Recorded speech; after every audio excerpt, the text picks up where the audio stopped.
Hello बच्चों, इसी English class में आपका स्वागत है। आज 12th के कोर्स की कंपलसरी कोर्स की इंग्लिश रेनबो जो है class 12th English compulsory book का एक पोएम से स्टार्ट करने जा रही हूँ मैं। हमेशा इसी पोएम से मेरी स्टार्टिंग होती है और वो इसलिए क्योंकि पोएम सबसे ज़्यादा पसंद है मुझे, क्योंकि बच्चों को सबसे पहले तो होपफुल रहना आना ज़रूरी है। द होप मीन्स है उम्मीद, आशा। लेखक है इसके, पहले लेखक के बारे में छोटा सा परिचय देख लें अपन। Rajan Agarwal was born in 1991 in a town called Singhana in Jhunjhunu district in Rajasthan.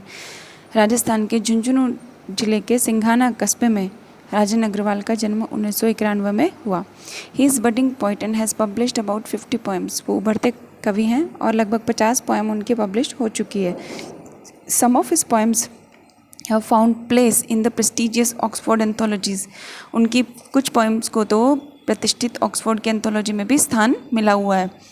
Presently he lives in Udaipur, और वर्तमान में वो उदयपुर में रह रहे हैं। पोएम की थीम भी हमें पढ़नी चाहिए, तो आइए देख लेते हैं। थीम मतलब होता है मुख्य विचार। पोएम का सार क्या है, पोएम किस आइडिया पे आधारित है। The theme of the poem is hope as defined and considered by various parties including the poet. Poet को शामिल करते हुए विभिन्न लोगों के द्वारा होप को डिफ़ाइन किया जाना, यानी होप की परिभाषा दिया जाना और उसको मानना, ये है पोएम की थीम। सम अदर्स आर वेग, unclear, uncertain agents, whereas the poet is a definite and certain interpreter of hope। कुछ अस्पष्ट होते हैं एंड अनसर्टेन और अनिश्चित होते हैं, लेकिन पोइट जो है, जबकि पोइट इस मामले में डेफिनेट है, निश्चित है। सर्टेन मतलब भी निश्चित होता है। इंटरप्रेटर मतलब व्याख्या करने वाला। होप की व्याख्या निश्चित रूप में करते हैं वो कुछ एग्जांपल लेते हैं, बर्ड्स लेते हैं, ह्यूमन बीइंग्स लेते हैं, एनिमल्स लेते हैं, नेचर डिपेंड्स अपॉन होप। तो इन्हें ये सब एग्जांपल देते हुए बताते हैं कि हम सब होप पर ही आधारित हैं, होप पर ही निर्भर हैं। होप सस्टेन्स लाइफ, होप जीवन को बनाए रखती है। आइए पोएम देखें। तो यहाँ से अपन पोएम की शुरुआत करते हैं। बहुत ही नाइस लाइन्स हैं इसकी।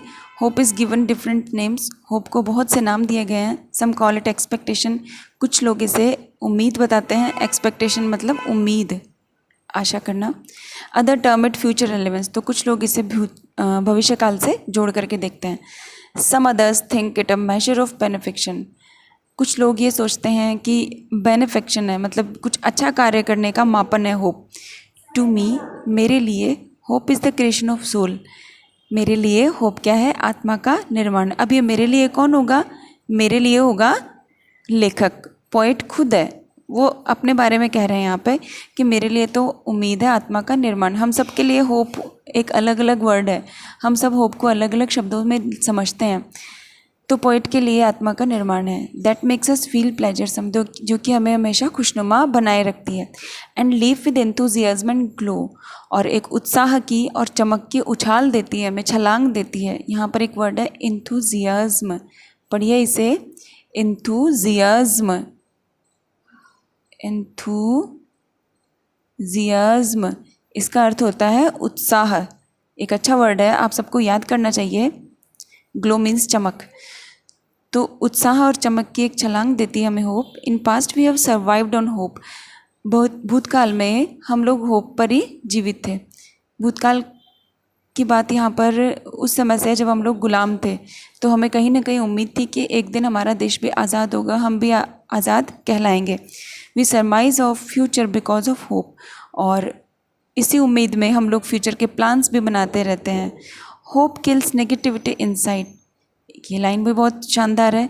ऊपर की जो लाइन थी, यहाँ पर मैं यहाँ पे भी स्टार बनाती हूँ क्योंकि ये इंपॉर्टेंट लाइन है।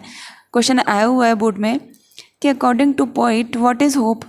तो according to poet hope is the creation of soul, ये इसका आंसर होगा। लेखक के अनुसार होप क्या है, तो जवाब में होगा लेखक के अनुसार होप आत्मा का निर्माण है। एक ये लाइन भी इंपॉर्टेंट है। What does hope do, hope क्या करती है, तो जवाब होगा hope kills negativity inside. Hope भीतर की नकारात्मकता को मार देती है। जब हम लोग तनाव में आते हैं बेटा, तो हम लोग बहुत सारे नेगेटिव थॉट हमारे अंदर इकट्ठे हो जाते हैं और हमें घेर लेते हैं।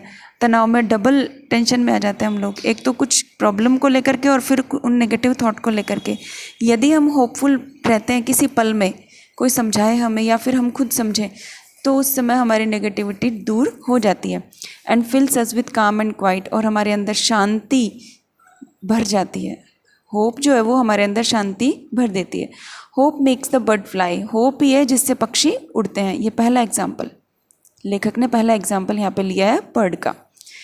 पक्षी क्यों उड़ते हैं भाई? In search of food for young ones, अपने छोटे बच्चों के लिए भोजन की तलाश में। And material to build their homes, और अपने वो मटेरियल लेने के लिए, उनके घर को बनाने के लिए। उनके लिए मटेरियल क्या है? तिनका ही तो है, क्योंकि उनका घर घोंसला है। नेक्स्ट चलते हैं। इट इज़ द होप, ये होप ही होती है दैट मेक्स अ बर्ड, जो कि कली का निर्माण करती है। नेक्स्ट अपना एग्जाम्पल बनता है बर्ड, कली। इसने दूसरा एग्जाम्पल लिया पोइट ने, bird. Stay on the branch and Bloom, जो कि शाखा पर रुकती है और फिर खिलती है। Trees loss there leaves with a hope, जो पेड़ हैं वो तीसरा एग्जाम्पल है हमारा। अब हम देखते हैं पेड़ों को, उनकी पत्तियां गिरी हुई रहती हैं, बसंत ऋतु आती है तो वो वापस से हरे हो जाते हैं। सर्दी के टाइम पे सारी पत्तियां गिर जाती हैं ना पेड़ों की। तो trees loss there leaves with a hope, पेड़ अपनी पत्तियां एक उम्मीद में गिरा देते हैं। दैट, कि one day it will be laden with green huge, कि एक दिन ये वापस से हरे रंगों से लद जाएंगी। ह्यूज मीन्स होता है बेटा कलर, और यहाँ पे हरे रंग से अर्थ क्या है? हरे रंग से अर्थ है पेड़ों पर हरी रंग की पत्तियाँ। Hope enlightens the life's gloomy thoroughfares, hope रोशन कर देती है जीवन के उदास रास्तों को। थॉरफेयर्स होता है रास्ते, ग्लूमी मीन्स होता है उदास। यहाँ पे आर था बेटा, उसे आर को मैंने डिलीट किया, आप लोग भी अपनी किताब में करेक्शन कर लेना। ये ग्लूमी नहीं है, ग्लूमी है। ग्लूमी मीन्स उदास। तो जो उदास रास्ते हो जाते हैं हमारे जीवन में, कई बार समस्याएं आती हैं, तो उस समय हमें रोशनी कौन देती है? होप देती है। याद करना बहुत आसान है, लाइट मीन्स रोशनी, और एनलाइटन मतलब रोशन करना। And makes us feel the freshness and warmth, और हमें कैसा महसूस कराती है? ताज़ा, ताजगी भरा, एंड वार्मथ और जोश भरा, जोशीला बनाती है हमें। ऑफ द डे अहेड, आगे आने वाले दिनों में हम लोग आगे आने वाले दिनों में संघर्ष करने के लिए तैयार हो जाते हैं। क्यों? क्योंकि हम लोग होपफुल बने रहते हैं। Hope makes life go on, hope ही है जिससे कि जीवन आगे बढ़ता है। Life is a derivative of the function called hope, hope वो फंक्शन है, फलन है, और जीवन उससे उत्पन्न है। यदि होप न हो तो जीवन ही न हो, इस लाइन का बहुत गहरा अर्थ है। यदि होप न हो तो जीवन ही न हो। फंक्शन गणित के अंदर एक चैप्टर है, यहाँ पे वो फंक्शन है, और डेरिवेटिव मीन्स उत्पन्न है। Hope is the prime excellence, hope सर्वोत्तम है, सबसे अच्छा है। Right from the day one is born, उसी दिन से कोई व्यक्ति होपफुल हो जाता है जब से उसका जन्म होता है। बिल्कुल सही बात है ना? तो कैसे लगी आपको पोएम? मैं उम्मीद करती हूँ आपको समझ में आई होगी बेटा। आप लोग इसे स्टडी करना, कोई प्रॉब्लम हो तो मुझे पूछना, कमेंट सेक्शन में आप लोग अपने क्वेश्चन मुझे दे सकते हो। Okay, thank you.